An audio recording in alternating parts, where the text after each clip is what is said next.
নমস্কার, সমস্ত শ্রোতা বন্ধুকে আমার প্রচেষ্টায় স্বাগত জানিয়ে শুরু করছি আজকের গল্পপাঠ। গোধূলি বেলা। লিখেছেন ফাল্গুনী মুখোপাধ্যায়। আজ আমি গোধূলি বেলার পঞ্চম পর্ব পড়ে শোনাব। চতুর্থ পর্বে আমরা জেনেছি করবী মিস্টার ঘোষের ষড়যন্ত্রের কথা জানতে পেরে চাকরি ছেড়ে দেয়। তারপর সে চাকরির খোঁজ করতে থাকে অন্যত্র অর্থাৎ নাইডুর ওখানে সেই একই বিপদের ঝুঁকি। করবী শুধু ভাবে তার চেহারাটি এতখানি না হলেও হতো। দৈহিক সৌন্দর্য নিয়ে করবে কি আর? যার জন্য নিজেকে সুন্দর করতে চায় সে তো এলো না তার জীবনে। আসবার কোনো আশাও নাই। সে এখন মিলিটারি অফিসার। তাকে বাঁধবার প্রচণ্ড চেষ্টা চলছে ধনী মেয়ের বাপেদের। করবীর আশা তো শেষ। এভাবে জীবন চালানো অসম্ভব। ঝাঁপ দেবে মিস্টার ঘোষের কাম পঙ্কিল স্রোতধারায়? কদিন নিজেকে আর বাঁচিয়ে রাখতে পারবে? আর বাঁচিয়ে রেখেই বা লাভ কী? জীবন তো যুদ্ধক্ষেত্র শুধু নয়, জীবন আর যন্ত্রণাময়। যুদ্ধে আহত সৈনিকের থেকেও করুণ। সৈনিকের সান্ত্বনা থাকে সে বীর, আর সাধারণের থাকে আত্মরক্ষার জন্য আত্মগ্লানির অভিশাপ। ভাবে না, এসে করবে না, করতে সে পারে না। জীবনে সে একজনকেই ভালোবেসেছে, আর নয়। আর কোনো পুরুষকে ভালোবাসবে না সে। কিন্তু এসব ব্যাপারে তো ভালোবাসার প্রশ্নই ওঠে না। এ তো দেহ নিয়ে একটা ছিনিমিনি খেলা। করবীও খেলতে পারত, হয়তো কোনো দিন খেলতেই হবে বাধ্য হয়ে। অফিসে যথানিয়মে যাচ্ছে করবী, বসেও সেই টেবিলটিতেই। মানসীর বোন ষোড়শী আসছে, তাকে কাজগুলো বুঝিয়ে দিতে হবে। বোঝাবার বিশেষ কিছু নেই, নোট নিয়ে টাইপ করা আর ডেসপ্যাচে চালান করা, এই তো কাজ। ষোড়শী দুদিনেই বুঝে গেল। করবীর পরবর্তী চাকরি সম্বন্ধে কেউ কিচ্ছু জানে না। সবার ধারণা করবী কাজ ছেড়েই দিল নিশ্চয়ই। মিস্টার ঘোষের ধারণা করবী নিঃসন্দেহে তার আয়ত্তে এসে গেছে। এখন এই কটা দিন কাটলেই তিনি ওকে প্রাইভেট সেক্রেটারি করে যেখানে ইচ্ছে নিয়ে যেতে পারবেন। আর মাত্র দিন সাতেক দেরি। এর মধ্যে মিস্টার নাইডু আরও দুদিন ফোন করে বলেছে করবী এলেই তিনি 400 টাকা মাসিক বেতন নিযুক্ত করবেন। আগস্ট শেষ হবার আর মাত্র একদিন আছে, সেদিন শনিবার। সকলের মাইনে দেওয়া হলো, করবীও মাইনে নিল। ক্যাশিয়ার বললেন, আপনি কি সত্যিই কাজ ছেড়ে দিলেন? এখনও তো তাই ঠিক আছে, দেখি আর যদি কিছু হয়। এ বাজারে চাকরি ছাড়া খুব আহাম্মকির কথা। কোথাও কি ভালো অফার পেয়েছেন? না। করবী কথা বাড়ালো না, চলে এলো নমস্কার জানিয়ে। পরদিন রবিবার, তাই আগের দিন মাইনে হয়েছে। করবীর টাকাগুলো এনে মাকে দিয়ে জানালো চাকরি ছেড়ে এসেছে সে। সে কি রে, চাকরি ছাড়লে খাবি কি? উপায় নাই মা, ও চাকরি করা চলে না। কেন? শোনো কেন। করবী যথাসময়ে অল্প কথায় ব্যাপারটা জানালো মাকে। শেষে বলল, বাবাকে যেন জানানো না হয় এসব কথা। শুধু বলবে চাকরি গেল ওর। বিনা কারণে না, বলবে যে ওরা আরও এক্সপার্ট লোক চান, তাই বলা হলো। কিন্তু বাবা আর দাদার যথেষ্ট চিন্তা হলো সংসার চালাবার জন্য। অতগুলো টাকা আসছিল, এখন আগামী মাসে চাল ডাল নুন তেল আনবে কি করে? বাবা বললেন, আরও কোথাও কি দেখছিস? দেখছি, চেষ্টা তো করছি, জুটে যাবে কোথাও। সোমবার করবী কাজে গেল না। মিস্টার ঘোষ অবাক। কি হলো করবীর? লোক পাঠিয়ে খবর করতে হবে। না, তার দরকার হলো না। করবী তার ছোটদার হাত দিয়ে একখানা চিঠি পাঠিয়েছে। ছোট্ট চিঠি, শুধু লেখা আছে, শ্রদ্ধেয় মিস্টার ঘোষ, আমার খুব অসুখ, একটু সুস্থ হবার জন্য বিশ্রাম করতে চাই, ইতি করবী। চিঠিখানা কে দিয়ে গেল? প্রশ্ন করলেন মিস্টার ঘোষ বেয়ারাকে। ওর ছোটদাদা, তিনি খুব ব্যস্ত, চিঠিটা দিয়েই চলে গেলেন। আচ্ছা, নটুবাবুকে ডাক দাও। নটুবাবু অফিসের একজন কেরানি, বিশ্বাসী ব্যক্তি, অনেক দিন আছেন এই অফিসে। তিনি তৎক্ষণাৎ এসে নমস্কার করলেন। শুনুন নটুবাবু, করবী চাকরি ছেড়ে গেল। সেই নাইডুর ওখানে কাজে যোগ দিল কি না খবর করুন তো, দেখে আসুন গোপনে। যে আজ্ঞে বলে নটুবাবু তৎক্ষণাৎ চলে গেলেন। মিস্টার ঘোষ ভাবছেন, করবী কি প্রতারণা করবে তার সঙ্গে? না, এরকম হতে পারে না। হয়তো সত্যি তার অসুখ, সে চাকরি ছেড়েছে, নতুন চাকরিতে নিয়োগপত্র নেয়নি, আইনত তাকে কিছু বলবার নেই। ফাঁকি দেবে করবী? নাইডুর অফিসে যোগ দেবে? তা যদি করে, করবীকে তিনি উচিত শিক্ষাই দেবেন। এমন শিকার পালিয়ে গেল। ঘণ্টাখানেক পরে নটুবাবু ফিরে এলেন। জোড়হাতে বললেন, আগে না, নাইডুর অফিসেও আসেননি তিনি।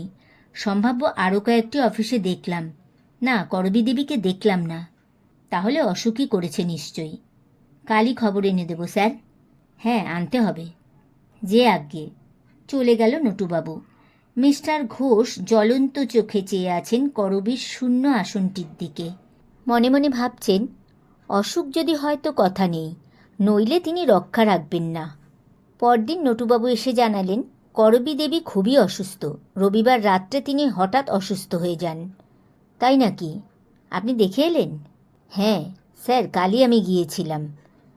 খুব দুঃখের সংসার। খাওয়ার অনিয়ম, ভালো খাদ্যের অভাব ইত্যাদি নানা কারণে উনি অসুস্থ হয়ে পড়েছেন। ডাক্তার বলেছেন অন্তত মাসখানেক বিশ্রাম দরকার। দেখলাম শুয়ে আছে ছেঁড়া ময়লা বিছানায়। ওর মা আমাকে ডেকে ভেতরে নিয়ে গেলেন। বললেন, এখন এই রোগ যে কী করে সারবে ভাবছি। পুরুলিয়ায় ওকে মাসির বাড়ি পাঠাবো, জায়গা ভালো, সেরে যাবে সেখানে। মাসির অবস্থা সচ্ছল। কবে যাবে? হয়তো আজই চলে গেছেন। করবী দেবী ভালো করে কথা বলতে পারলেন না আমার সঙ্গে, শুধু আপনাকে নমস্কার জানাতে বললেন।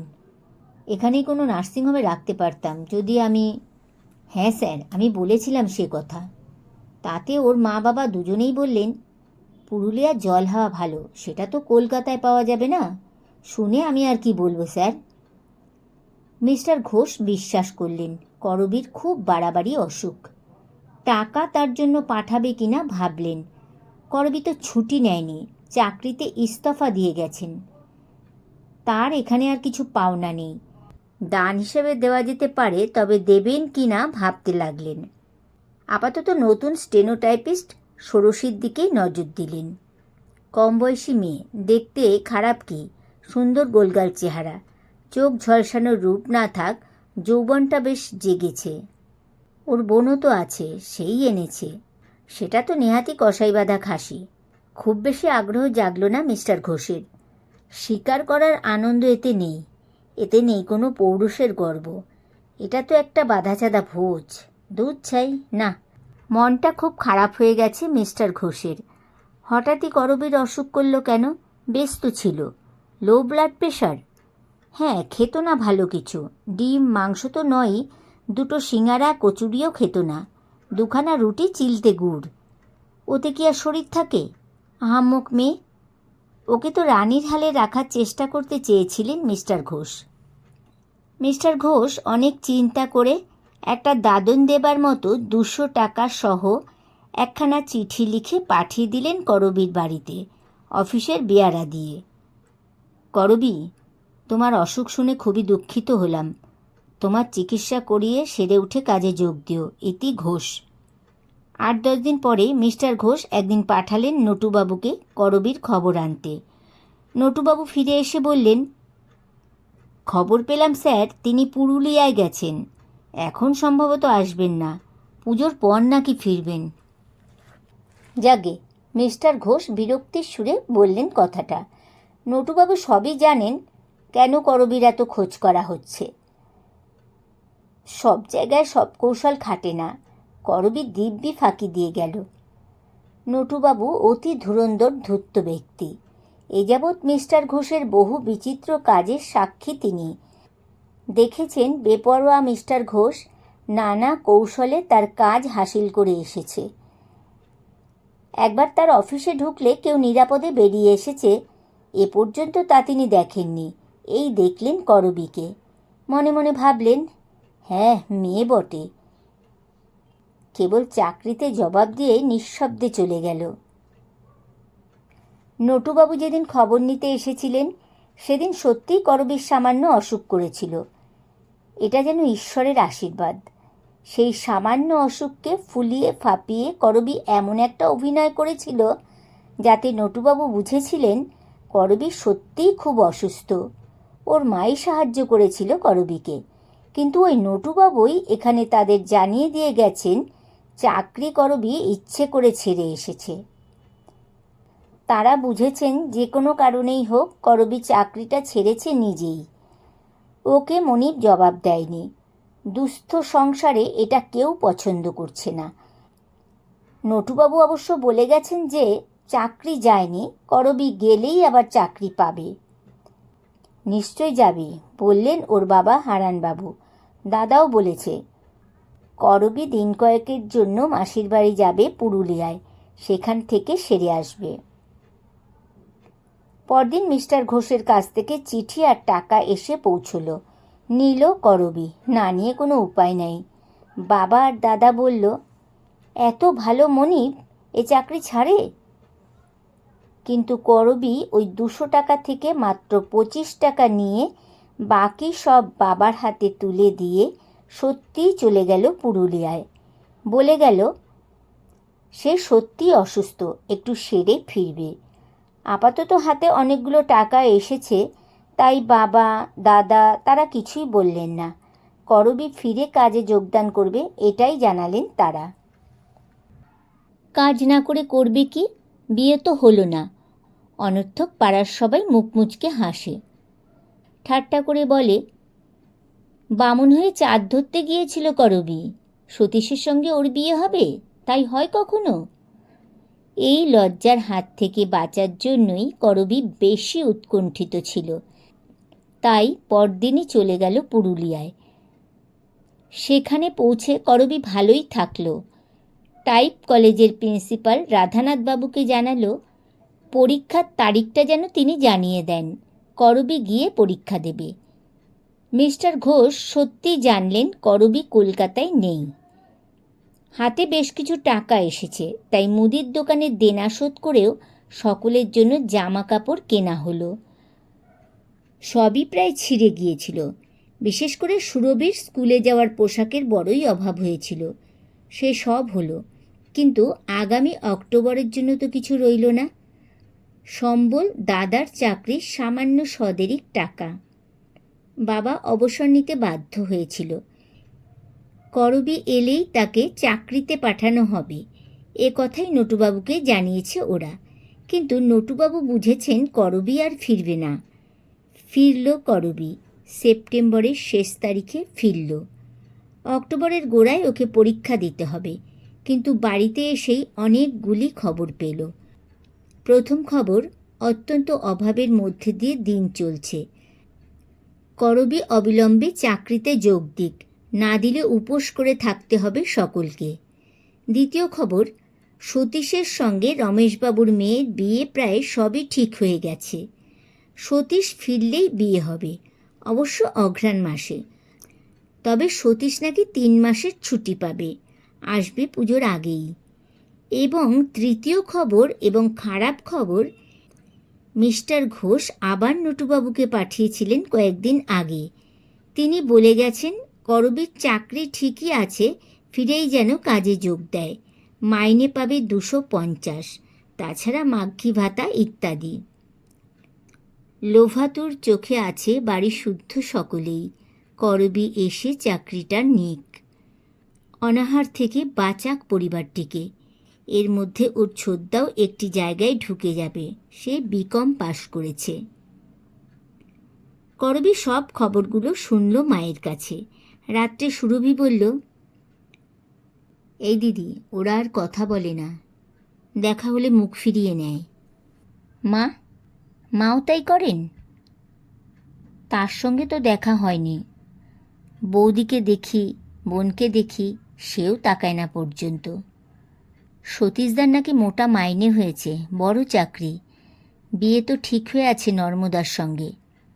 যাকগে, যাসনি আর ওদিকে, ঘুমো, বলল করবি। বোনকে সে ঘুমোতে বলল, কিন্তু নিজে সে ঘুমোতে পারছে না। ট্রেনের ক্লান্তি আর মনের অবসাদ ওকে আচ্ছন্ন করে রেখেছিল বহুক্ষণ। ভোরের দিকে হয়তো ঘুমিয়ে পড়েছিল করবি। উঠেই শুনল বাজার যাবার টাকা নেই। সেই 25 টাকার ব্যালেন্স বাবদ 2 টাকা ছিল, দিল তাই। হাত তার শূন্য, কিন্তু একবার প্রিন্সিপালের কাছে তাকে যেতেই হবে। অতখানা পথ কি হেঁটে যেতে পারবে করবী?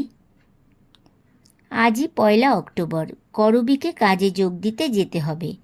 মা তাড়াতাড়ি রান্না করল। খেয়ে রওনা হলো করবী।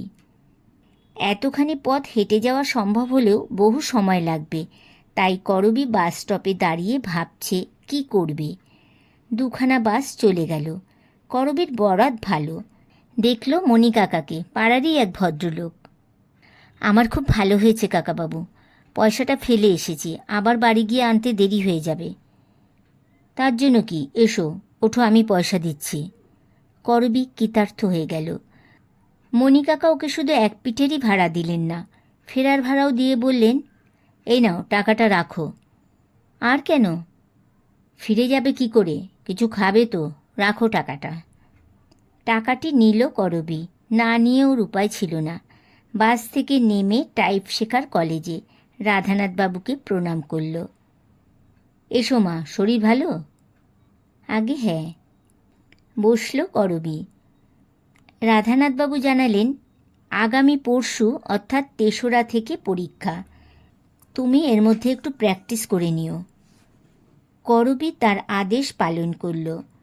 5টার পর ফিরল বাড়ি। বাড়ির সবাই জানে করবী তার পূর্বের অফিসে যোগ দিয়েছে। মা তাই শুধল, আর কিছু হবে না তো? যা হবার হবে, কি আর করা যাবে? হ্যাঁ মা, দেখছিস তো, তোর ছোটদার চাকরি না হওয়া পর্যন্ত চালা। গরিবের সবই সয়ে যেতে হয়। বিয়ের আর কোনো আশা নাই। টাকা খরচ করে বিয়ে দেওয়াও অসম্ভব।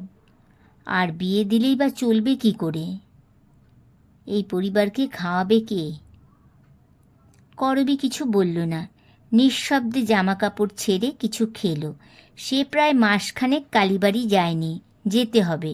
এর মধ্যে বরদা ফিরে শুধল, চাকরি হলো? বলে চলে গেল ওখান থেকে। বরদা আজ মাইনে পেয়েছে, অতএব এখন 2-4 দিন চিন্তা নেই। করবী কালীবাড়ি চলে এলো। পুরোহিত ঠাকুর সবই শুনেছে, করবীর বিয়ে হবে না। বললেন, আয়। সুভাষবাবু যে এমন লোক তা এতদিন জানতে পারিনি মা, এখন বুঝলাম। ভাবিস নে, মা মঙ্গলময়ী। করবী বসে রইল অনেকক্ষণ। রাত হলে আরতি শেষ হয়েছে। সতীশের বড় বৌদি এসেছে। করবীকে দেখে ওদিকে সরে গেল। কালীবাড়িতে এ পাড়ার সকলেই যায়, বিশেষত মেয়েরা। তবে সতীশের বড় বৌদিকে এর আগে কখনো দেখেনি করবী। পুরোহিত ঠাকুরের কাছে শুনল করবী সতীশের কল্যাণের জন্য তার মা প্রতি মঙ্গলবার পুজো দেন। তার শরীর অসুস্থ থাকায় বড় বউ তার হয়ে পুজো দিতে এসেছিল। এ খবরটি শুনে চলে এলো করবী। পরদিন টাইপ কলেজে প্র্যাকটিস করতে যাবার পথে করবী এসে ঢুকল সতীশের মার খবর নিতে।